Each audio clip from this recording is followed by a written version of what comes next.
The Ashton to Topeka and Santa Fe Railroad, or the Santa Fe for short, is held in high regard by many rail fans. It stood the test of time as, despite being long gone through the means of the BNSF merger in 1995, it's still remembered for its rich history, iconic services, and its famous routes, like a home pass. But there were the lesser-known routes that were just as useful to keeping the railroad alive.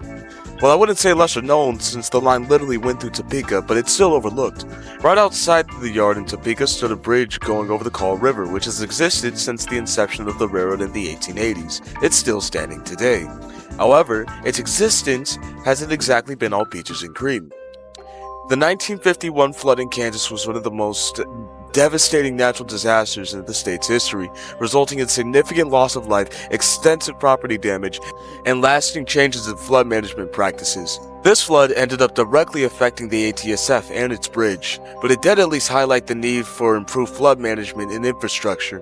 Prior to the flood, proposals for flood control measures had been delayed due to funding issues. In response to the disaster, the federal government initiated the construction of flood control reservoirs and levees across eastern Kansas, which helped mitigate damage in subsequent floods such as those in 1993.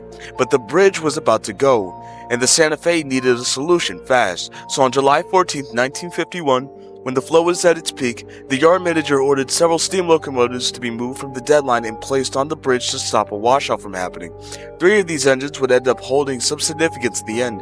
Let's have a look at them, shall we? The first one was ATSF 1014 Class Prairie No. 1035, built in 1901 by Baldwin. Unlike most roads, the Santa Fe used locomotives like 1035 for mainline passenger trains, but they ended up getting displaced around the early 1920s. 1035 managed to last through all of the Second World War, but because of dieselization and its rather dated design, it would be retired in the late 1940s. Next up is 282 No. 4073. This locomotive was a part of the 4000 series of Mikados. They were all built and delivered to the railroad in 1924. They were perfectly capable of handling freight even after being overshadowed by classes like the Texas types and the 210-2s. The decommissioning of the 4000s began in 1950, and 4076 was swept up pretty quickly. The last locomotive is 3167 of the 3160 class. The 3160s and the 4000s were damn near the same engine, except the 3160s didn't have the extra dome or feed water heaters, yet there was still an upgrade from the Santa Fe's older 3129 class with larger cylinders and drivers. 3167 lived a pretty similar life to 4076 and was retired at an unknown time between 1946 and 49. 4076, 3167, and 1035 had all outlived their usefulness and were decommissioned and placed in storage along with many other locos that also met the same fate. Anyways, back to the situation with the bridge. The weight of the locomotives kept the structure in check, but this would later prove to be futile. Some of the supports began to weaken and give way. The time was ticking on how much longer the bridge could stay up. And then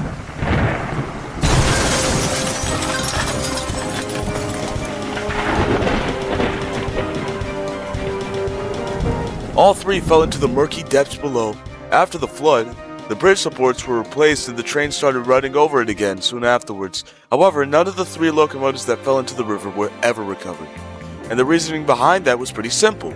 Santa Fe wasn't going to allocate funds to raise the engines if they were headed for scrap anyways, and nobody who has the money to do so is hell-bent enough to make it happen.